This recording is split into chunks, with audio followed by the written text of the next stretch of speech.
presentations later in the evening, but this is completely a chat format. So this is going to be a bit of a challenge for our interpreters. So the request is that we will go as slow when we talk as possible. So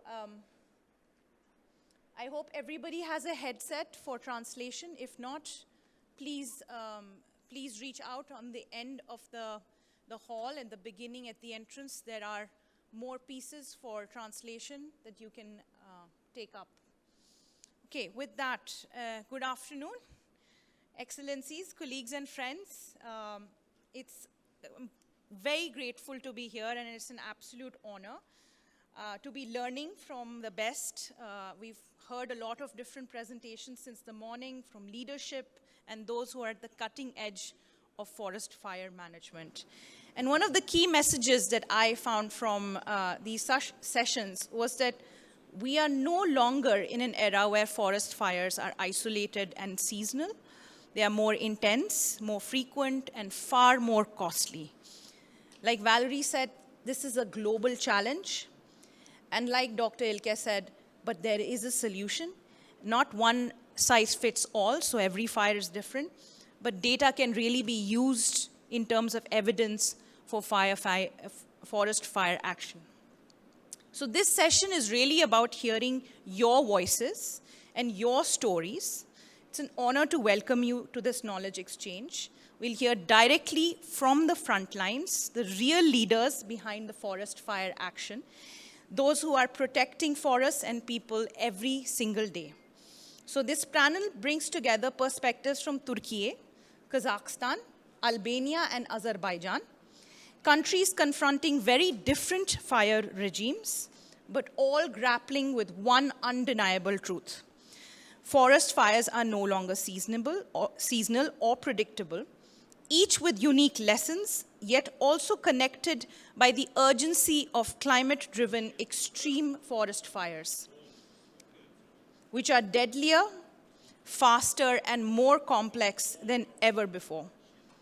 So each country represented here today is on a unique journey, and yet we know from evidence that fires are rising across the entire region, with Turkey, Kazakhstan, and others seeing some of the worst seasons in recent memory. At the same time, the region is also home to innovative solutions. So let's hear what is working, where are the shared challenges, where are the opportunities for collective solutions, and how we can work better together. So with that, I'd like to introduce my panel. On my left is Mr. Kenan Akduman. He's a forest engineer by background with a master's in forest entomology and forest protection, with a very illustrious career at the General Directorate of Forestry, OGM, in Turkey, starting with the Mersin Forest Management Directorate in 1992 to leading the Regional General Directorate as a forest regional manager. And since 2022, he has been responsible for combating forest fires and now serves as a Deputy Director General of Forest Fire Management, General Directorate of Forestry, Turkey. Welcome, Mr. Kenan. Right next to Mr. Kenan is Mr. Anuarbek Bermagambetov'un. And as an economist, I am extremely excited to welcome him. He brings a very interdisciplinary perspective with a degree in economics, followed by a degree in forestry and silviculture, and has worked across very different roles within the Forestry and Wildlife Committee, from regional roles to central departments across hunting, forestry, wildlife, regulation, nature reserve committees. And he's currently serving as the head of the Department of State Control, Protection, and Preservation of Forests of the Committee of Forestry and Wildlife of the Ministry of Ecology and Natural Resources of the Republic of Kazakhstan. Thank you for joining us. And thirdly, we have Agustin Pepkolaj. He's the Chief of Training, General Directorate of Fire Protection and Rescue Services in Albania. He brings extensive field experience, having served as Fire Chief of Leela Municipality and Prefecture, and being an officer in the Albanian Army. He now leads training efforts for Albania's National Firefighting Force, focused on readiness and civil protection coordination. And lastly, we have Mohuma. He is the Department Chief of the Department of Forestry, Ministry of Ecology and Natural Resources of the Republic of Azerbaijan. So thank you so much for joining our panel. And perhaps I'll give you a little context of what we will be covering in the next, let's say, 45 minutes before opening for questions. We just want to understand a little bit a broader perspective on three different aspects of your forest fire journey. One is, how are these forest fires impacting your country and its people? How are you ready to respond and prevent the forest fires for a safer world? And secondly, as forest fires are becoming extreme fires, what lessons are emerging? What do we want to do differently? And thirdly, we look at a little bit of more of a futuristic perspective of what does a more resilient future of forests look like and what your vision is for the future of forest fire management. So with that, I'd probably kick off the discussion and go to Mr. Anuarbek, because Kazakhstan has faced the most severe fires in recent years in the region. In Abai in 2023, in Kostanay in 2022, including the loss of 15 firefighters in 2023. Sir, can you share with us how these fires have impacted your communities and how your government has responded, particularly on new technologies or initiatives and with policy reforms?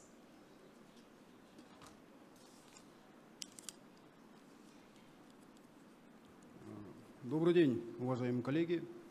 Я в первую очередь хочу поблагодарить турецких коллег, соответственно, и Всемирный банк за организацию и наше приглашение. Мы очень рады принимать участие в данном мероприятии. Конечно, на сегодняшний момент, как и до этого говорили наши коллеги, что пожар – это всеобщее дело, и на сегодняшний момент масштабы пожара ежегодно увеличиваются. Что касается по Казахстану, на сегодня, как вы отметили, в 2022 году на территории Костанайской области был крупный пожар, один из крупных за долгое время пожар на территории Казахстана. Мы потеряли более 40 тысяч гектар хвойного леса. На следующий год, в 2023 году, на территории Абайской области был крупный пожар, где мы потеряли реликтовые хвойные насаждения, более 60 тысяч гектар. На сегодняшний день у нас на корню, который необходимо переработать и принять соответствующие меры по ликвидации пожара, стоит более 10 миллионов километров леса.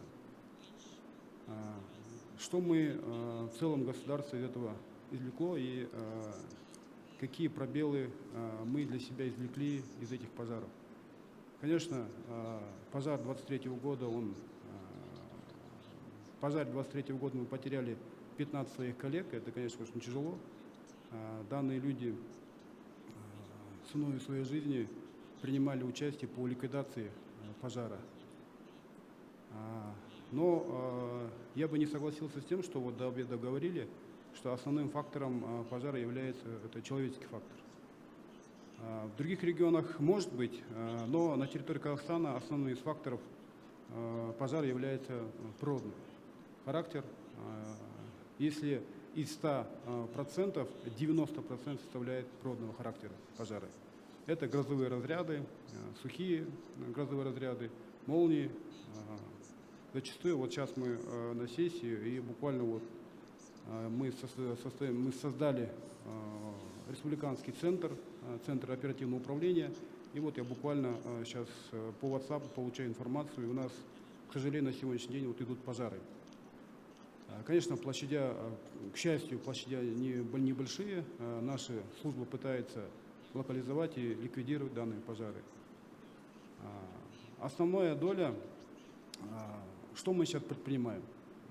Именно от правительства, от государства на сегодняшний день имеется комплексный план по поэтапному созданию и оснащению соответствующих служб. В рамках данного плана мероприятий государством выделяется более 68 миллиардов тенге для дооснащения и переоснащения наших противопожарных служб именно в лесной сфере. Я хотел бы отметить, что не нужно путать пожарные службы, которые задействованы в бытовом пожаре. Это наши пожарные, которые участвуют именно в населенных пунктах. Пожар в лесном массиве – это совсем другое. И сейчас, с 2023 года, у нас подписан совместный алгоритм между Министерством чрезвычайной ситуации Казахстана и Министерством экологии о взаимодействии при возникновении крупных лесных пожаров. Мы привлекаем дополнительные силы и средства, и мы руководим данными пожарами по взаимодействию и привлечению последующим сил и средств по локализации и ликвидации данных пожаров. Касательно проблем, конечно, все зависит от природного техногенного характера, зависит от метеоданных, зависит от оснащения и своевременной координации и руководством пожара при ее тушении. Если взять, к примеру, один из крупных пожаров последнего десятилетия на территории Казахстана, это пожар Абайской области, основной причиной, единственной причиной, это явился грозовой разряд, который в последующем перешел в такие большие масштабы, что не дало своевременно ликвидировать данные пожары. В первую очередь это скорость ветра, которая бесконечно меняла свое направление, и высокая температура. Было очень жарко. Вы знаете, где если здесь сидят практики, я думаю, есть, что в основном пожар к ночи он начинает стихать и пытается в ночное время его потушить. К сожалению, в те дни этого практически не было. Жаркая погода стояла как и днем, так и ночью. И, соответственно, бесконечная смена направления ветра это не дало нам своевременно ликвидировать соответствующие пожары. На сегодня те пробелы, которые были и с научной точки зрения, и пробелы в нормативно-правовых актах, сейчас мы извлекли урок, и на протяжении последних 2-3 лет мы практически все это устранили. Где-то мы внесли поправки, изменения в части применения системы раннего обнаружения. Я бы хотел отметить, что в 2011 году в рамках пилотного проекта Всемирным банком было выделено гранты. Пилотный проект на сегодняшний момент он хорошо себя зарекомендовал. Была апробирована система раннего обнаружения на базе искусственного интеллекта. Мы применили его на территории одной из крупных лесных учреждений территории Казахстана, где площадь лесного фонда составляет более 600 тысяч гектар. Если в целом дать краткую информацию, то территория именно государственного лесного фонда на территории Казахстана составляет более 30 миллионов гектар. Это практически более, если по покрытости говорить, то это порядка 14 миллионов гектар покрыто лесом. Конечно, да, нельзя сказать, что территория Казахстана огромная, но процентном соотношении лесист составляет 5,1% на сегодняшний момент. Но согласно и по поручению главы государства в 2020 году был принят план мероприятий по посадке 2 миллиардов деревьев. На сегодня это мероприятие на сегодняшний день проводится, и в этом году оно было продлено до 2027 года. Помимо этого есть другое поручение главы государства, где во всех населенных пунктах ежегодно высаживают по 15 миллионов деревьев. Возвращаясь к пожару и возвращаясь к пилотным проектам в рамках Всемирного банка, который был выделять гранты, по шведской технологии в то время мы построили единственный в Центральной Азии комплекс по выращиванию посадочного материала закрытой корневой системы для лесовосстановления. Благодаря этому комплексу мы за 2 ротации, соответственно, вот за вегетационный сезон, практически за полгода мы выращиваем в данном комплексе более 3 миллионов посадочного материала. Это одни из проектов, которые были реализованы в рамках выделения гранта Всемирным банком. За это мы благодарны. Ну, на сегодня мы эту работу не остановили, мы работу продолжаем. Буквально в прошлом году по поручению главы государства данные комплексы начаты, получили свою реализацию именно в дополнительных 6 регионах. Строительство планируется завершить в 2026 году и пустить его в эксплуатацию. Что касается данной системы была немецкая, система Firewatch. На сегодня, на момент пилотного проекта, из более 600 тысяч гектар мы охватили только 200 тысяч гектар. Как я уже говорил, на базе искусственного интеллекта сейчас именно охват в целом по республике такой системы на сегодня составляет 1,3 миллиона гектара. Но с прошлого года мы эту работу возобновили и продолжаем. По итогам всей проведенной работы к концу текущего года площадь охвата данной системы составит более 5 миллионов гектар. На сегодня мы применяем наряду и с беспилотниками, применяем и авиацию. Авиацию именно с водосливными устройствами ВСУ, которые непосредственно принимают участие при тушении пожара, когда идет в целях недопущения, так сказать, верхового пожара. Вы знаете, что верховый пожар, он из самых таких опасных пожаров, которые практически трудно для его ликвидации и подавления.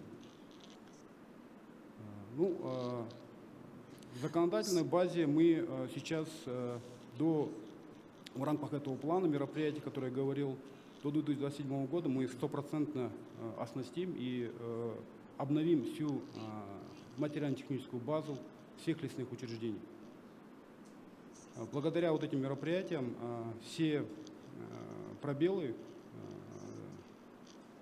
к сожалению, которые были выявлены в ходе данных крупных пожаров, на сегодняшний момент поэтапно были устранены, и на сегодняшний момент данные мероприятия и пробелы, они как бы исключены, и работа в этом направлении улучшается. So, Ну, вкратце так. That is great. So I think that's very comprehensively, Anuarbek, that you've given us a perspective from the Kazakhstan side, and completely acknowledging what you're saying, that the fire causes may be very different, the nature of fire may be very different, and that's the entire purpose of this session, is to learn how different the fire regimes are. So what I'm hearing from you is that the fire is mostly in forest areas in Kazakhstan. I wanted to move to a different perspective, perhaps in Albania, where the forest is slightly more on the interface between forest and urban areas. And move to Agustin to ask him his perspective, since he's been working on training these Albania's fire services. What are the most significant challenges from Albanian perspective in terms of forest fire? We see that the risk is increasing due to heat, again, weather-related weather and climate change. But how are communities and municipalities being engaged?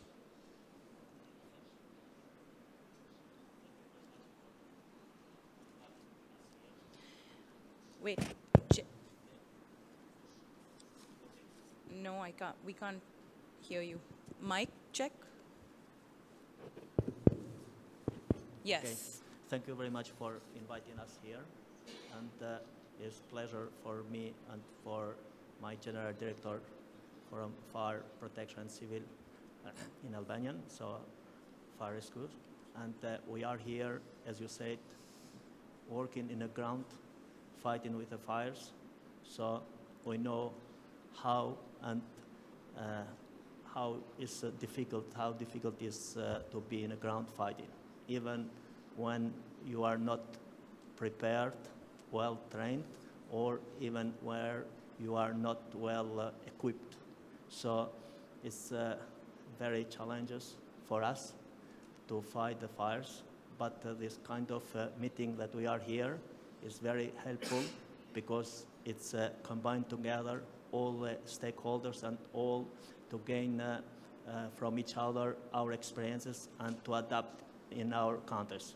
As we know, the fires, they haven't got borders, so to fight the fires to fires as well, we are to do the best to cooperate each other.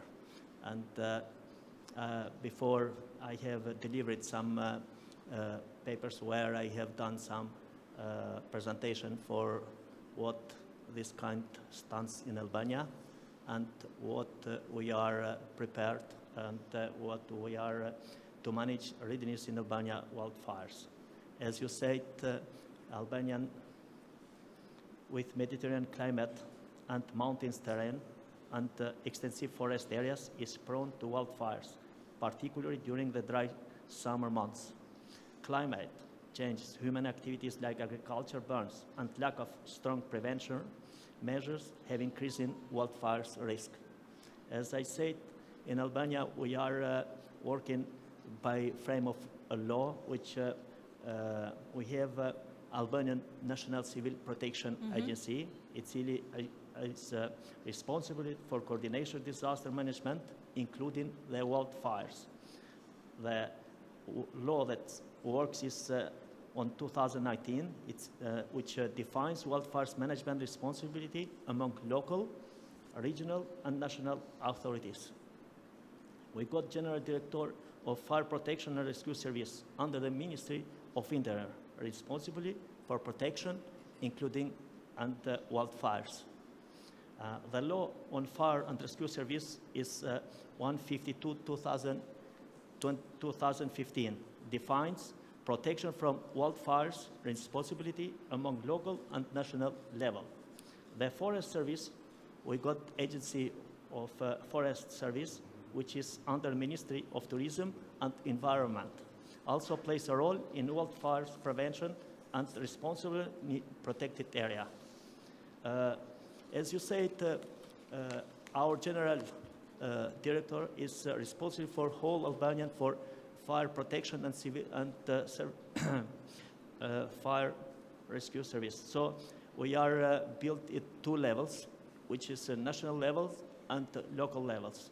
We have in Albania 61 municipalities, which everyone, they got a station, a fire station, which is responsibility for their own municipalities to fight the fires and to take the measurement, to take the prevention before that happens, which we think this is the most important, to be prepared, as you say, to be prepared before that fires happen. And we have, don't know, it's, we got capacity, but firefighting units operate in municipalities levels, but many are under resources, limited specialized equipment for the wildfires. Civil emergency forces can be mobilized during large wildfires that happen. As well, military support. The Albanian Armed Force often support wildfires responsibly, especially in hard to access to the mountains areas. And as well in Albania, they got some cross-border cooperation. Albania has cooperated with EU Civil Protection Mechanism, which been activated recent years in some occasions, but we are communicate and during incidents that been happening in Albania. What we think that is more important for us is prevention and early detection, early warning. So there are efforts to improve risk mapping and early warning system, but implementation remains uneven yet. Public awareness campaigns are sporadic and not yet systematically embedded at community levels. Monitoring through satellite imaging and aerial patrols is limited compared to the needs that we need in Albania. So, but as we said, it's very important, as a chief of training, it's very important training and equipment. So fire units sometimes are often lack of specialized wildfire vehicles and gears, fire retardants, uniforms, communication systems, and we got lack of modern equipment such as drones, thermal cameras, or rapid development deployment units. There have been some EU and United Nations Development Program supported that have been supported for in Albania, in increasing the capacity in training and in logistical, but they are not as much as we need. So this is the case that we are here, and we are very helpful for your helping to do that in the future, investment in this kind. The most important for us is the challenges. Mm-hmm. The challenges are we got some fragmented responsibility between local and central authorities, and founding constraints for prevention activities because it's some bureaucratic themes to invest in this kind of things. Limited community engagement in fire prevention and management. Aging firefighting infrastructure and insufficient numbers of personnel, even in rural areas, because in Albania, most of them, there are plenty fires that happen in rural areas, so it's difficult to raise that kind of fires and even to distinguish. So this is some challenges. As well, we know that climate changes impact, which causing longer and more intensive fire seasons. As now the season, summer season have started. In Albania, we have, with order, we have from the General Directorate, we have take orders to the municipality level that to be in alerts from 15 June to 15 September. So to increase the capacity of personnel and to increase the capacity of logistical things that vehicles to use that. And they have done, they have done some recent improvements, which Albania has joined several regional initiatives for disaster risk reduction, like EU Disaster Risk Management Knowledge Center and Regional Fire Management Resources Centers. Participation in international training exercise, like EU MODEX drills, or stimulate wildfire disaster response. Growing cooperation with EU Copernicus Emergency Management Service for better wildfires monitoring. Well, what is the, see in perspective, is and recommendation for strengthening and readiness. So what is more important, for us is enhance local capacity, because in local capacity is more that the fire, as I said before, we got 61 fire stations in municipalities that they are responsible for the wildfires extinguishing. So this must be very equipment, and they must be, so to provide more tools, training, and budget for specialized for wildfires prevention and response. As well, early detection system.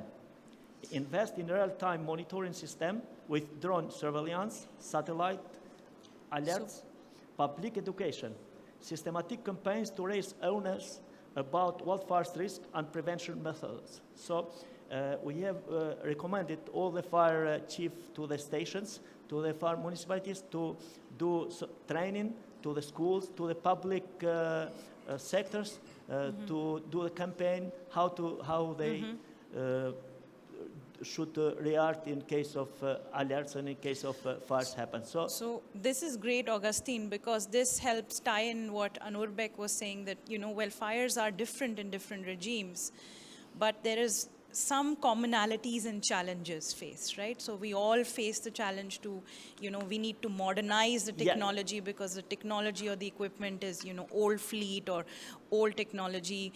We require to engage more local capacity all across all countries. We require to strengthen the governance structure and arrangement to improve coordination. So this clearly seems like common challenges in the region that we're all working on. But Turkey has really been the leader in many ways in already tackling and doing things differently. So I'll turn to Kenan Bey to give his perspective, since Turkey experienced some of the most devastating fires in 2021. But a lot of lessons have emerged since then, and Turkey has already made investments and improvement in their systems and built partnerships and defined a very resilient future for their forests. So how is Turkey adapting, planning, and doing things differently after this really bad fire in 2021?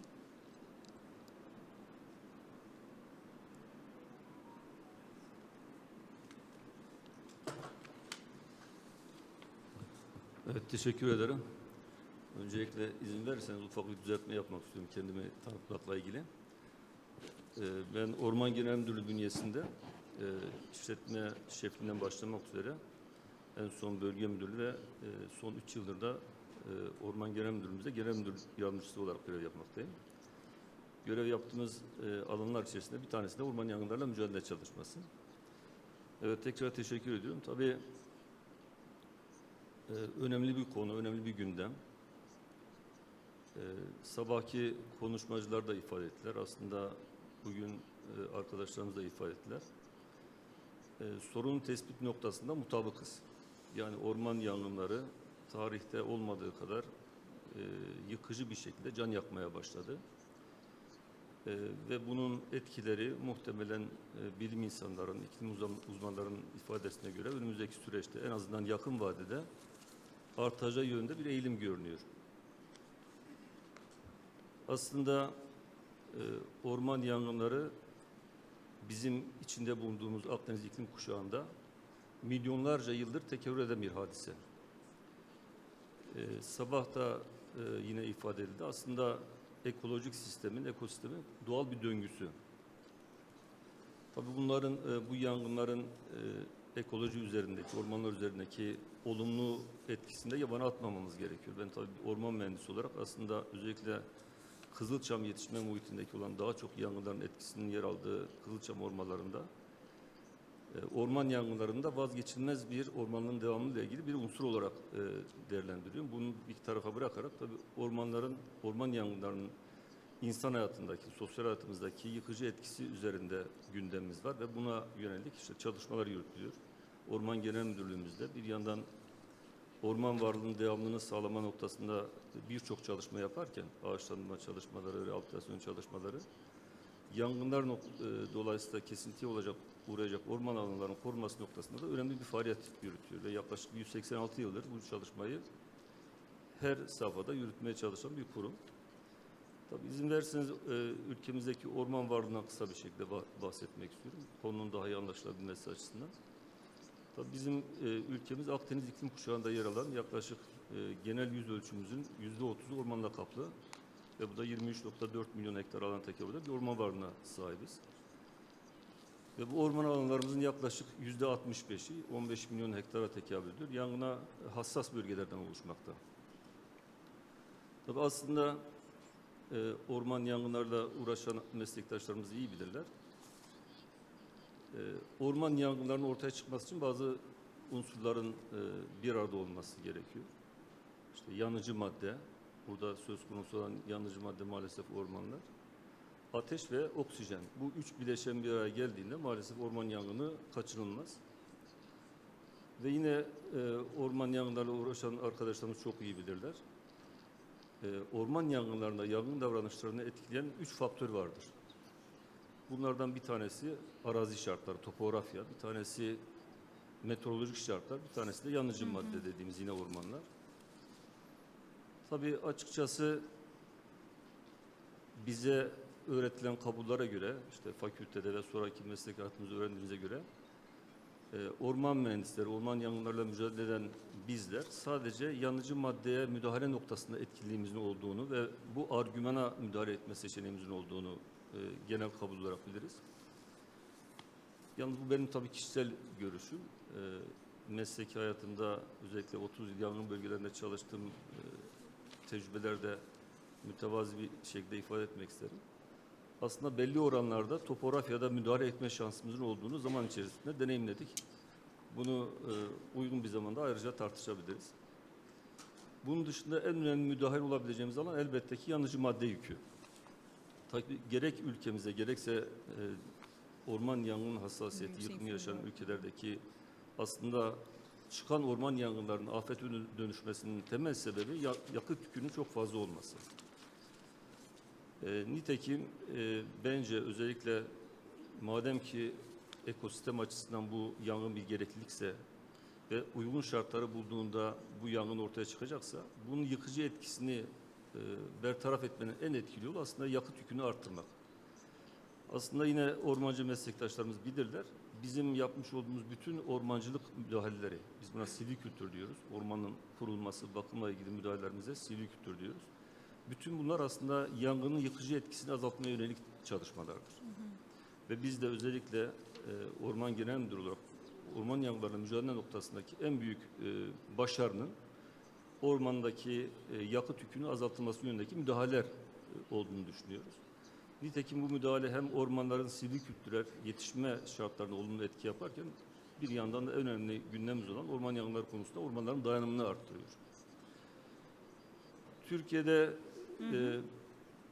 bahsetmiş olduğumuz işte global sorun haline gelen orman yangınları maalesef ülkemizde de yıkıcı etki manasında ortaya çıkmaya başladı.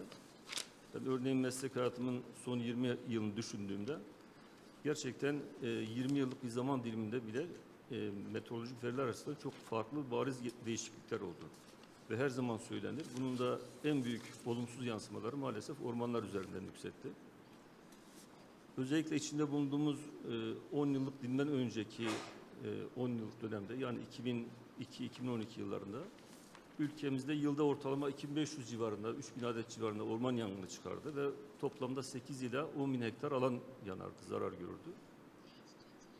Ancak tabii işte küresel ısınmadan bahsediliyor, iklim düzensizliğinden bahsediyor. Belki de aslında bunun adını küresel ısınmadan ziyade iklim düzensizlik dememiz daha tarif manasında daha tutarlı olur. Sabahki konuşmacılar da ifade ettiler.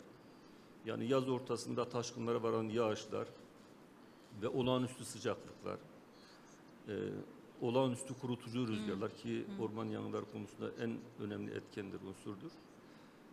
Bunları göz önünde bulundurduğumuzda aslında bir iklim düzensizliğinden bahsetmemiz daha iyi yerinde olacak.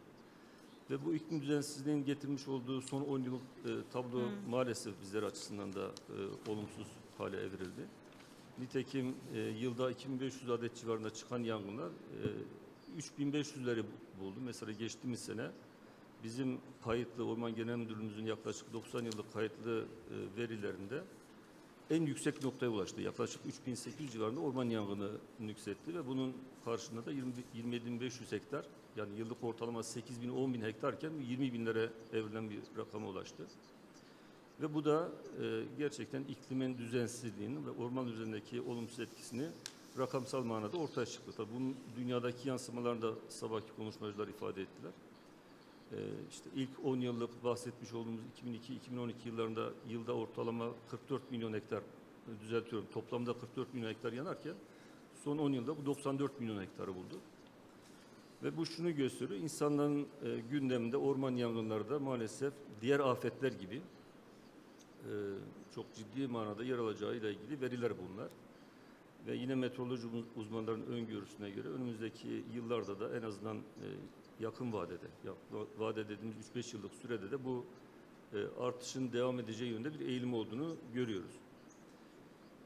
Tabii bizim ülke olarak, Orman Genel Müdürü olarak, tüm ormanların yönetimi aynı zamanda Orman Genel Müdürlüğü'nün uhdesinde, yönetiminde. Biz orman yangınlarına mücadele stratejimizi 3 ana çerçevede yürütüyoruz. Bunların başında hep konuşmacılar ifade ettiler. Biz de bunu önemsiyoruz tabii. Özellikle önlemeye yönelik yöntemler, önleyici tedbirler. Bir diğeri yangın sırasında yangınla mücadele. Sahip olduğunuz bütün imkanlarla, bütün kabiliyetlerle yangının etkisinin minimize edilmesiyle ilgili mücadele ve en sonunda tekrar bu yanan alanların tekrar ormanlaştırılmasıyla, restorasyon, rehabilitasyon ile ilgili çalışmalar. Tabii sabah aslında çok güzel, öz şekilde ifade etti. Aslında ben yapacağım konuşmayı düşünürken bunlara ek olarak ne söyleyebilirim diye de tereddüt ettim doğrusu. Birçok şey ifade edildi. Doğru, yani yangınların çıkmasıyla ilgili bir sorunumuz var. En etkili yöntem olabildiğince ormanlara zarar veren bu yangınların sayısını azaltmak ve çıkmasını önlemek. Ancak şöyle de bir gerçek var. Yani yağmurun yağması belki birazcık şey olacak, teşbih hata olmasın, meslektaşlarım bunu iyi anlayacaktır. Nasıl doğal bir hadise ise aslında ormanda yangının çıkması da doğal bir hadise. Yani bu doğal hadise insanlar vasıtasıyla olmasa meteorolojik şartlarla işte yıldırımlarla başka sebeplerle bir şekilde çıkıyor. Ve biz de bunun önlenmesiyle ilgili, özellikle azaltılmasıyla ilgili eğitim faaliyetlerini olabildiğince önemsemeye çalışıyoruz ve yangın döneminin son bulduğu, aslında bu yangın sezonunda iklim düzenlemesine bağlı olarak çok genişledi. Öncesinde bizde işte Haziran, Ekim dediğimiz dönem daha geniş bir periyodu kaplar oldu küresel ısınmayla, iklim değişiklikleri beraber. Ancak biz özellikle bölgesel olarak, ülke olarak sonbahar, kış aylarında ilkbahar aylarına kadarki dönemi tamamıyla eğitim faaliyetleriyle geçiririz ve orman yangınlarla mücadele faaliyetine yer alan işçimizden teknik elemanımıza kadar hepsinin ayrı formasyonu, ayrı eğitim dokümanları beraber bu eğitim tekrar bir şekilde yinelenir ve bunu önemseriz. Aynı zamanda özellikle ormanda birebir ormanla iç içe yaşayan, bir şekilde ormanla ilintisi olan her kesime eğitimler ulaşmaya çalışırız ve örneğin 2025 yılı içerisinde bu çerçevede yaklaşık ormanla ilintili 1,5 milyon insanımıza orman yangınları konusunda hassasiyet oluşturmasıyla ilgili eğitimler gerçekleştirildi. Tabii bütün bunlar aslında sizin belki yangın sezonunda, asıl yangın anında ve orman yangınları mücadele döneminde yükünüzün azaltılmasına yönelik ön tedbirler. Tabii ne yaparsanız yapın, nihayetinde ortada bir insan varsa ve maalesef yapısı itibariyle yanmaya namzet bir orman varsa bir şekilde yangın kaçınılmaz oluyor ve son yıllarda da biz bunu bariz bir şekilde yaşadığımızı ifade etmeye çalıştım. Tabii bu yangın sezonu içerisinde, yangın dönemi içerisinde yine meslektaşlarımız iyi bilirler. Uygun şartları bulduğunda orman yanar. Yani sel, yoğun bir yağış olduğunda, metrekare düşmesi gereken alandan daha fazla bir miktar yağış yağdığında nasıl sel kaçınılmazsa uygun şartları bulduğunda da orman yanar. Bir de işin garip tarafı yangına dayanıklı yanmayan hiçbir madde yok bu arzda. Her şey yanıyor. Su bile yanıyor, metal yanıyor. Ve bizler açısından olumsuz ama yangın açısından olumlu şartlar oluştuğunda işte bu standart olarak bilinen klasik kabuller vardır. 30 dereceler civarında sıcaklık olduğunda ve yine %30 civarında nispi nem olduğunda ve rüzgarda 30 kilometrenin üzerinde olduğunda, 40-50 kilometreyi bulduğunda çıkan yangında muhtemelen büyüme eğilimi fazla olduğu bir gerçek. Tabii imkanlarımızın, kabiliyetlerimizin yönetilebilecek yangınları yönetme noktasında ben yeterli olduğunu düşünüyorum. Gerçekten ülkemiz, Orman Genel Müdürlüğümüz sadece 2020'sini ifade ettiğiniz 2021 yılı yıkıcı yangınların travmatik etkisi de değil. Ondan öncesi de çok sistematik bir çalışma yürüttü. Yani ben 30 yıl önce mesleğe başladığımızda Mersin gibi yangın hassas bir bölgede aslında o zamanki meslektaşlarımızın da bunun hangi mantaliteyle, hangi mantıkla kurgulanması, yönetilmesi, yürütülmesi gerektiğini çok güzel planlamışlardı. Belki de Orman Genel Müdürlüğü'nün bence sahip olduğu en büyük imkan, şu anda sahip olduğu işte ekipman, insan kaynağı, teknolojik imkanlardan ziyade sahip olduğu tecrübe, büyük deneyim çok önemli. Çünkü nihayetinde sahip olduğunuz bütün imkanları, teknolojik sahip olduğunuz bütün imkanları yönetmek nihayetinde insanın tecrübeyle o iş imkanları ilişkilendirilmesine bağlı. Ve sahip olduğunuz en iyi imkanın insan kaynağı olduğunu düşünüyorum ve bunun da geliştirilmesi, özellikle tecrübenin aktarılması noktasındaki ihtiyacımız teknolojik gelişmelere ihtiyacımızdan daha fazla olduğunu düşünüyorum. Tabii bu şu manaya gelmesin, teknolojik imkanların geliştirilmesi, kullanılması noktasında elbette sürekli bir arayış içerisindeyiz ama en büyük imkanımız alanda hiçbir şart gözetmeden, hiçbir kural tanımayan ve aslında çok farklı davranış gösteren bir düşmana karşı mücadele yürütmenizin en büyük sermayesi sahip olduğunuz deneyim ve tecrübe. Ve aslında with good experience, you also need brothers and sisters. And I think, you know, I really wanted. Sorry. Hocam ne dedi? I'll wait for you to wear your mouthpiece.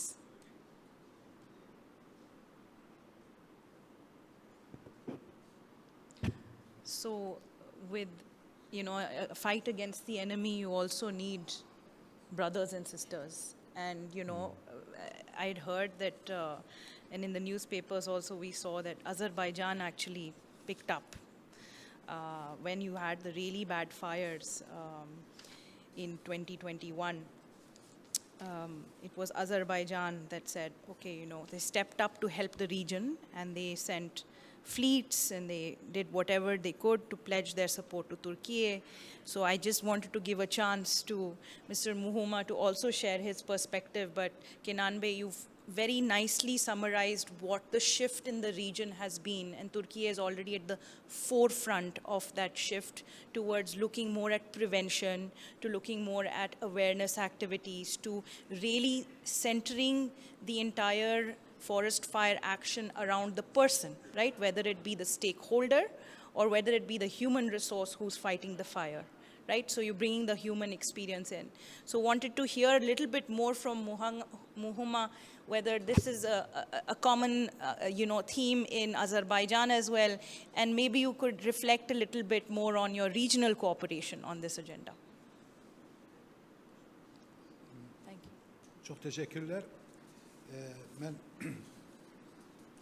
ilk növbədə bizim değerli katılımcıları salamlamak istedim. Temsil ettiğim kurum adından. Aynı zamanda bu tedbiri hayata geçirmekte olan tedbirimizin ev sahipliğine göre Türkiye Cumhuriyeti Tarım ve Orman Bakanlığı'nın aynı zamanda Orman Genel Müdürlüğü'nün heyetine teşekkür etmek istedim. Dünya Bankı'nın desteğine göre aynı zamanda Dünya Bankı'na da minnettarlığımı bildirmek istedim. Çok değerli bir tedbir baş tutmaktadır. Bu tedbirin verimli ve hayırlı olacağını büyük ümitler ediyorum. Ben kısa olarak Azerbaycan'ın moderatorun verdiği sualla bağlı istifade edip Azerbaycan'ın ekologiya siyasetiyle bağlı bir cümle demek istedim ki ülke dahili ve uluslararası ekoloji tedbirlerde çok aktif iştirak ediyor. Azerbaycan bilirsiniz ki 24. yılın 11. noyabr ayından Azerbaycan Birleşmiş Milletler Teşkilatı'nın iklim değişiklikleri üzerine 29. COP tedbirine ev sahiplik edip ve bu yılın sonuna kimi 25. yılın noyabr ayına kimi Brezilya'ya bu ötürene kimi prezidentliği Azerbaycan üzerindedir. Yani bu Azerbaycan uluslararası ekoloji tedbirlerdeki aktif faaliyetinin tecessümüdür. Aynı zamanda 24. yılda Azerbaycan öz ülke dahilinde Yaşıl Dünya namine hemreylik ili ilan etmiştir. Ve bununla da bütün ülkenin diğer bakanlıklarının, diğer sahelerin de, içtimaiyetin de ekoloji meselelere dikkatini celp etmeye alınmıştır. Böyle ki o dönem erzinde hadden artık teşkilati tedbirler hayata geçirilmiştir.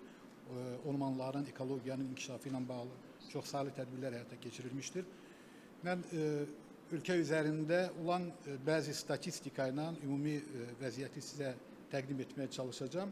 İlk önce onu diyeyim ki Azerbaycan'da meşe yangınlarının en aktif iştirakçısı AFAD Bakanlığı'dır. Bizde Fövqəladə Hallar Nazirliği değiller.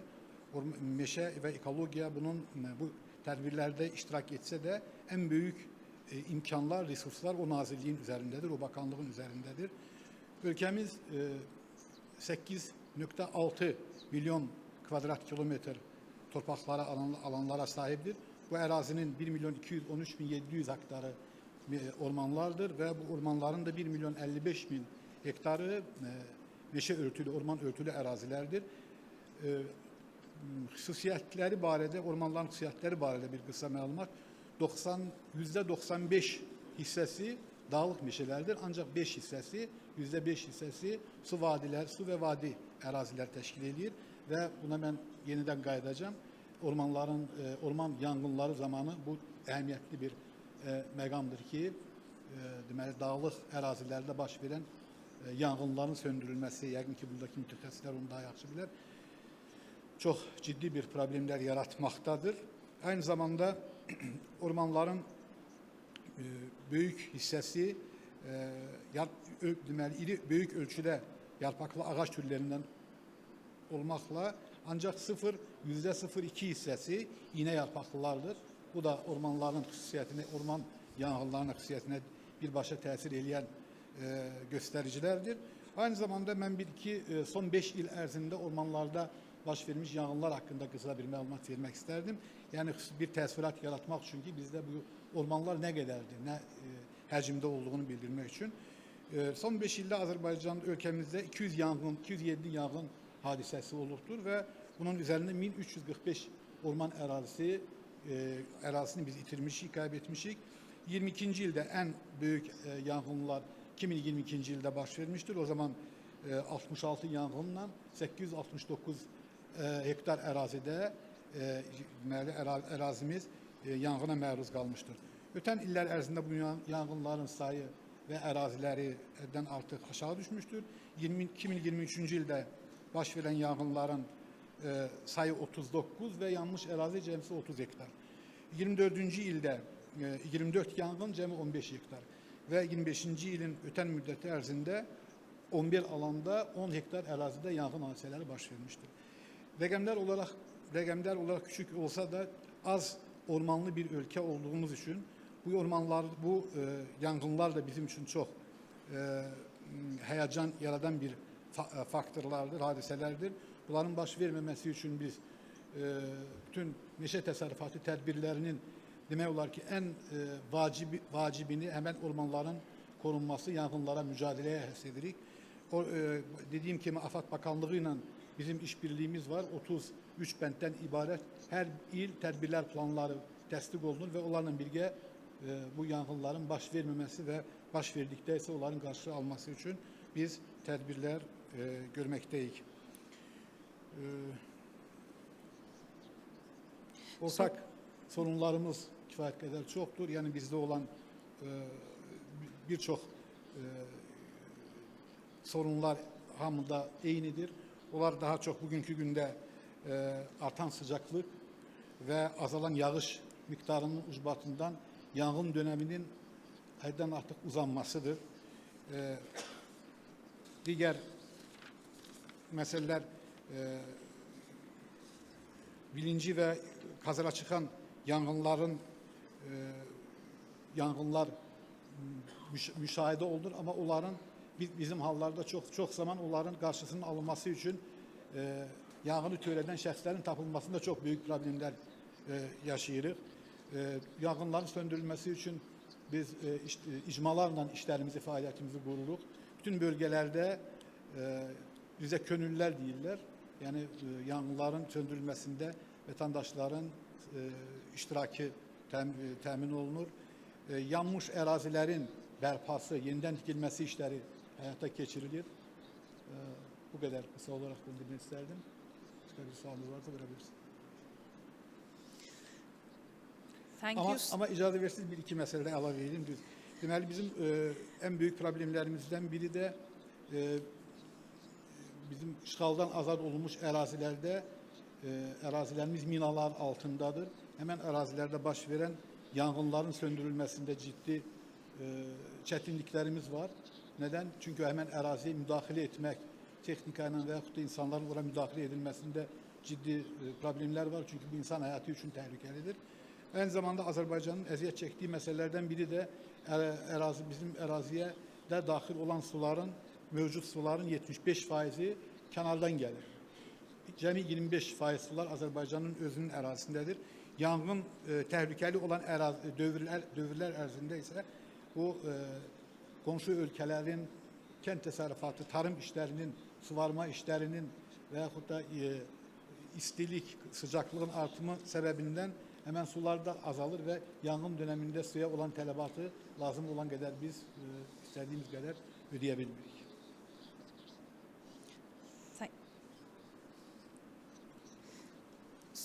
Thank you so much for sharing your perspective.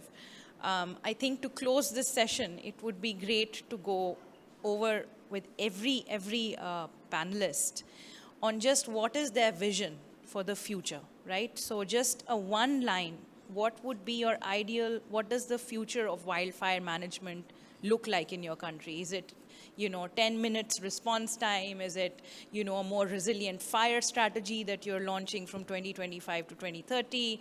Or is it broader, you wouldn't want to focus more on prevention? It can be as, as bold, as ambitious as you like, but just a very quick reaction from each panelist to close on what's the future. And the other thing you can mention is, what would you like to offer to the region? What would you like to offer in return of receiving knowledge? What would you like to offer in training and knowledge and your expertise and your experience in forest fire management to the region? So I'll start from my very end, if that's okay, and then go all the way to Kenan Bey to end. So Mr. Mohuma, please, floor is yours.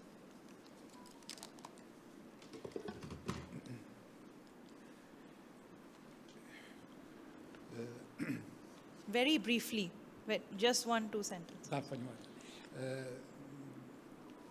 Biz bugünkü müzakerelerde gördük ki ne kadar farklı bir durumlarda olduğumuz kadar da problemlerimiz de aynıdır. Yani bunun çıkış yolları da kifayet kadar birbirine okşardır. Bu biz yangınlara karşı mücadelenin en öz sahibi karakterine göre bir istikamette bunları etmeye uygun görürük. Bunlar ilgili kurumlarla daha etkin ve koordineli işbirliğinin kurulması. Dediğim gibi Afet Bakanlığı'yla işimiz daha düzgün kurularsa yangınların karşısını almak imkanlarımız olur. EGİT'in faaliyetinin güçlendirilmesi, ictimaiyyete yangına karşı mübarizeyle bağlı bilgilerin verilmesi, meşe təsərrüfatı tədbirlərində apardığımız işlərin, yangına qarşı olan işlərin gücləndirilməsi, deməli,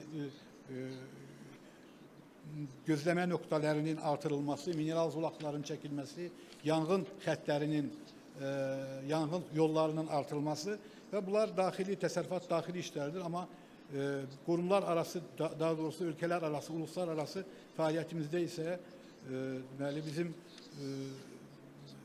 təcrübə mübadiləsinin aparılması, bilgilərimizin bölüşdürülməsi, qonşu sərhədlərdə baş verəcək yanğınların zamanında, vaxtında məlumatların bölüşdürülməsi, Gürcüstanla bizim sərhədlərimiz, Rusiya ilə, Gürcüstanla, İranla, bütün deməli, meşə sərhədlərimiz mövcuddur. Burada baş verən yanğınlar təbii ki, dərhal bizim ərazilərə keçə bilir və yaxud da bizdə olan yanğınlar da o istiqamətlerde inkişaf edebilir.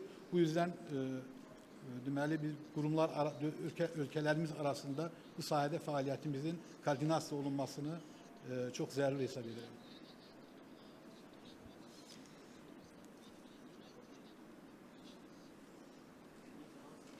And I will start from my statistics that is very important to understand how it's and how much more important is to invest in fire prevention and fire.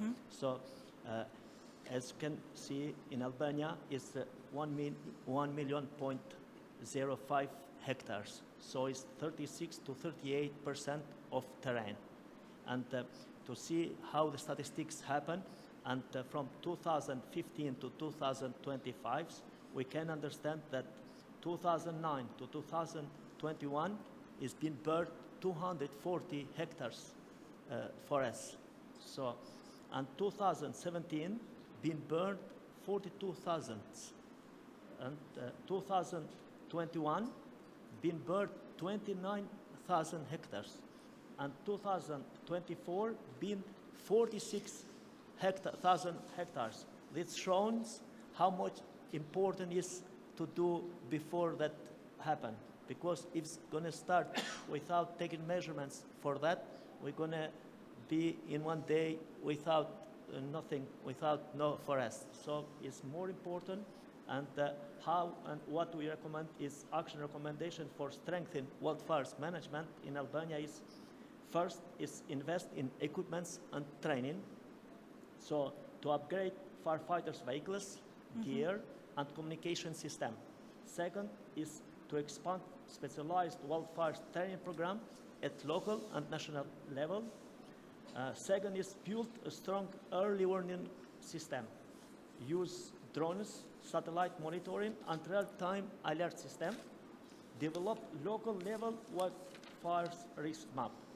Third is improve inter-agency cooperation. This is very important because as better this can communicate, can work, is better and quick to react in that things. Is to clarify the roles and responsibility between national, regional, and local authorities. Conduct regular joint drills and simulation exercise. Doing that is being so more quick in case of intervention. And fourth is strength public awareness and communication involvement, which is launch year-round education campaign in fire prevention, involve local communities in fire watch and reporting systems. Fifth is leverage international support and regional cooperation, engaged in EU-funded projects for disaster risk reduction, foster cross-border agreement with neighbors for rapid responses, and sixth is promote sustainable land and forest management, which reforestation with fire resilient spaces, and implement controlled burns and fire breaks to limit wildfire spreads. This is Great. That is more important for us. So thank you very much. Thank you. Mr. Anuarbek, from the Kazaki perspective, what does the future look like? What does success look like in fire management? Ну, я считаю, и в принципе сейчас правительство Казахстана этим и занимается, это применение искусственного интеллекта и, соответственно, и прогнозирование пожаров, что позволит на ранней стадии как наземным, так и воздушным службам пожаротушения оперативно реагировать на ликвидацию, на локализацию и ликвидацию этих пожаров. Конечно, немаловажный фактор – это, как сказали мои коллеги с Албании, с Азербайджана, это необходимо обучение пожарных служб, которые задействованы в тушении лесных пожаров. И я бы, пользуясь случаем, хотел бы озвучить, что Казахстан хочет создать в Центральной Азии именно учебный центр по обучению наших коллег, именно которые задействованы в тушении лесных пожаров, и готов предоставить площадку именно на территории Казахстана для обучения наших коллег, для оперативного, своевременного реагирования в тушении лесных пожаров. Конечно, данная сессия очень замечательное мероприятие, которое позволяет производить обмен опытом, но хотелось бы вот это международное сотрудничество как бы было в формате практических занятий, где мы могли бы воочию увидеть, как наши коллеги из других стран применяют какие-то новые средства, новые техники, новое оборудование. Это бы дало бы импульс и толчок для применения этих норм, этой техники и на территории стран-участников для его дальнейшего опробирования и последующем применения в тушении лесных пожаров. Спасибо. Thank you so much. Spasiba Bolshoi. And so coming to Kenan Bey, Turkey is already the future, but you also have very ambitious vision for the future to do even better. You're already at 12 minutes, 11 minutes of response time, but I know you want to get to 10 minutes. So what does the future of wildfire management forest fire management look like in Turkey? What does success look like for you all, and what would you like to offer to the world?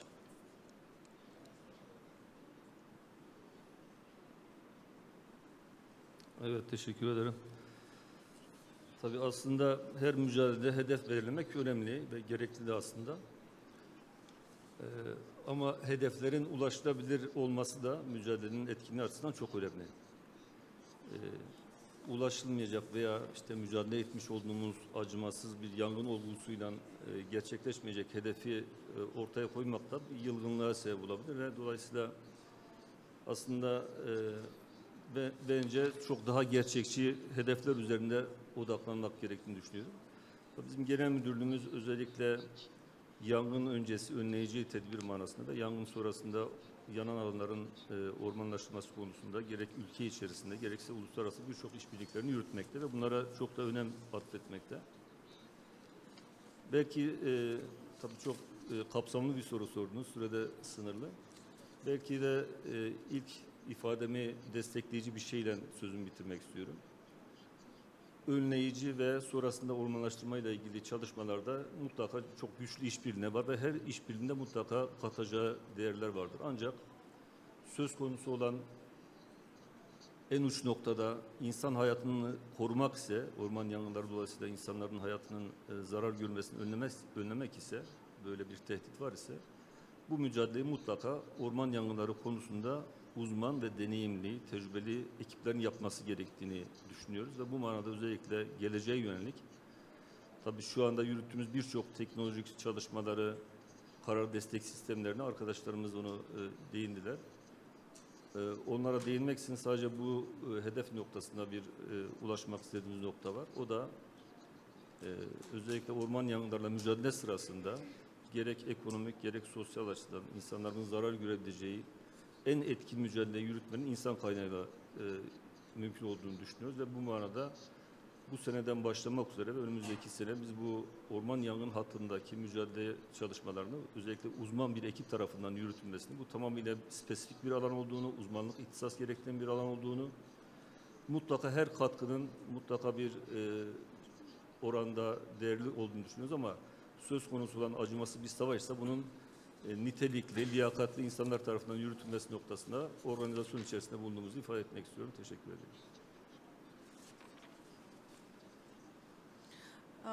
Thank you so much, panelists. With that, we probably close this session, but with a common message and a common goal, right? That even though some of the fires are different in their nature in the different countries, the fire causes, the fire location may be different types of forestry biome that you're affecting, but we all have a common understanding, a common vision on the shared challenges in the region. And you all mentioned regional cooperation.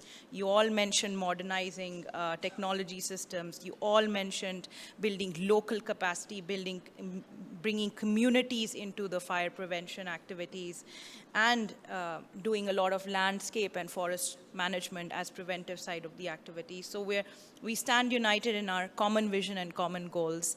And with that, I'd like to thank you all and mention that let's take these lessons to the next session. Let's take these shared challenges to the next sessions, which are going to give us a little bit of an understanding of best practice case studies across the life cycle of fires. So in the parallel session 1, which will be held in this room, you'll have case studies which will be looking at the first 3 R's, research and readiness, risk prevention, and risk reduction. And that's everything that's happened before fires happen. And in the second parallel session, you'll be having case studies that are looking at response and recovery. And to note that in the second parallel session, if colleagues want to join that one, there's interpretation only available for English and Turkish. So with that, we'll close this session and invite you over for coffee, brief coffee. And I'm just going to confer with Murat Bey, are we running on schedule or should we go half an hour ahead than schedule? Tamam. I don't. So we start instead at 14. So we start at 3, 3:30. 3:30. So we can have a brief coffee. You guys can bring your coffee in if you'd like. And we start at 3:30. Thank you so much. Thank you so much, Kenan Bey.